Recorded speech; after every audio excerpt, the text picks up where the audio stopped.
Shalom, selamat pagi. Sate pagi hari ini kita akan belajar seri Doa Bapa Kami dengan tema Teladan Kita dalam Kesucian. Tuhan mau kita menyatakan kesucian Dia melalui hidup kita yang bersih dan murni secara motivasi, karena di dalam kemurnian mengandung sifat kekekalan. Hanya suci yang kekal adanya, yang tidak suci, yang najis, yang campuran, yang tidak jujur, tidak bisa tahan lama. Kiranya kita mempelajari semua ajaran dari kitab suci ini dan menjadi orang yang betul-betul taat kepada Tuhan.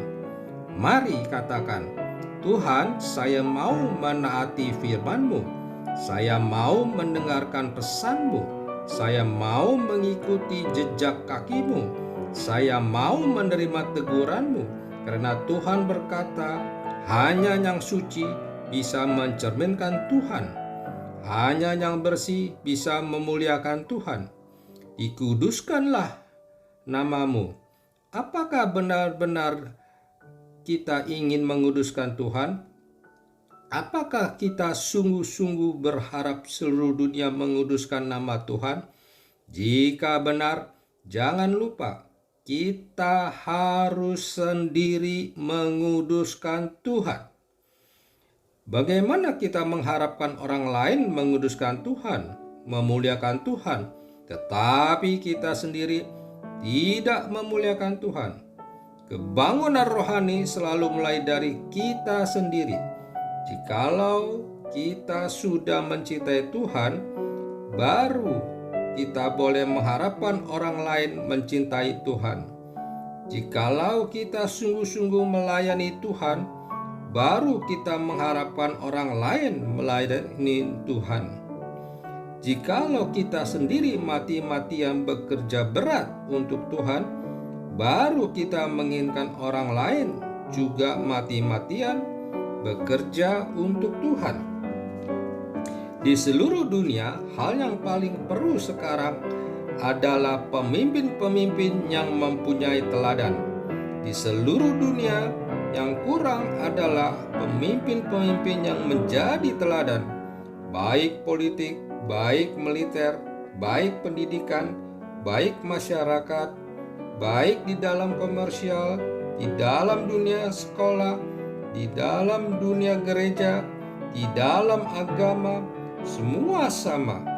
Jika ada pemimpin-pemimpin yang sendiri menjadi teladan, menjadi contoh yang baik, baru dia berhak menuntut orang lain menjadi seperti dia. Kita sebagai hamba Tuhan di gereja harus kerja lebih keras dari siapapun di sini supaya boleh berkata, mari kita bekerja bagi Tuhan. Mari kita melayani Tuhan. Kalau kita sendiri tidak menjadi contoh, hanya bicara, memerintah orang lain bekerja bagi Tuhan, itu omong kosong. Orang yang berumur 70 tahun lebih sudah waktunya pensiun. Tapi bukanlah orang demikian. Kita orang yang mau bekerja lebih berat, kerja menjadi teladan supaya membawa orang-orang yang dipimpin belajar bagaimana melayani Tuhan. Jangan kita egois, jangan kita mementingkan diri, jangan kita memusatkan hidup pada kemauan dan rencana diri sendiri demi keuntungan dan profit diri sendiri. Jangan kita hanya mau memerintah orang lain untuk melayani, padahal diri kita tidak melayani apa-apa. Dalam Alkitab, Yesus Kristus berkata, orang Farisi sendiri tidak kerja apa-apa, tetapi jarinya menunjuk orang lain untuk bekerja berat. Maka hidup pura-pura seperti demikian tidak mungkin memuliakan nama Tuhan. Alkitab berkata kepada kita, biarlah engkau menjadi teladan, biarlah engkau menjadi contoh bagi orang lain.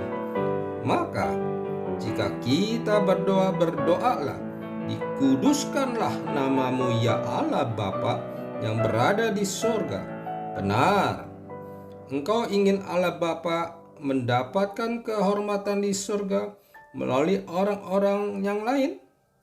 Jikalau engkau mau Bapa di sorga dikuduskan oleh seluruh dunia, kuduskanlah Bapakmu di dalam hidup kita terlebih dahulu. Jikalau kita sendiri menguduskan Bapa di sorga, yang lain akan mengikuti kita, meniru kita, karena kita menjadi terang dunia, garam dunia. Terang selalu bersinar keluar, terang selalu berinisiatif, terang tidak perlu pasif, dia selalu aktif, inisiatif dan terus memberikan cahaya keluar, mengorbankan diri dan memberkati orang lain. Pada waktu satu lilin masih menyala, lilin itu sedang menghancurkan diri. Pada waktu satu lilin sedang memancarkan terang, dia sedang mengorbankan diri. Jika lilin itu terus menyala, berarti lilin itu terus mencarikan diri, melelehkan diri, terus berkurang. Makin mengurangi diri, makin berinisiatif memberikan cahaya kepada orang lain. Orang yang mau hidup suci dan membiarkan Tuhan dikuduskan adalah orang yang rela berkorban, rela mengurangi diri, rela menjadi teladan untuk mengorbankan diri. Jika garam menghancurkan diri, baru kuah sup itu menjadi asin. Garam pada waktu masih sempurna, waktu masih utuh, sekitarnya tidak mendapatkan rasa apa-apa. Tetapi garam kalau mau seluruh kuah itu menjadi enak rasanya, asin, enak, lezat, maka dia harus mencairkan diri, menghancurkan diri. Demikian pula dengan terang. Tuhan memberkati kita. Biarlah kita menjadi orang Kristen yang sungguh-sungguh rela berkorban dan rela menjadi teladan bagi orang lain. Rela mencairkan diri sehingga kita membawa orang lain kembali memuliakan nama Tuhan kita yang berada di dalam surga. Mari kita berdoa. Bapa Surgawi, terima kasih bahwa kami banyak belajar dalam seri doa Bapa kami mengenai teladan kita dalam kesucian. Di dalam nama Tuhan Yesus, sebagai teladan bagi kami berdoa. Amin.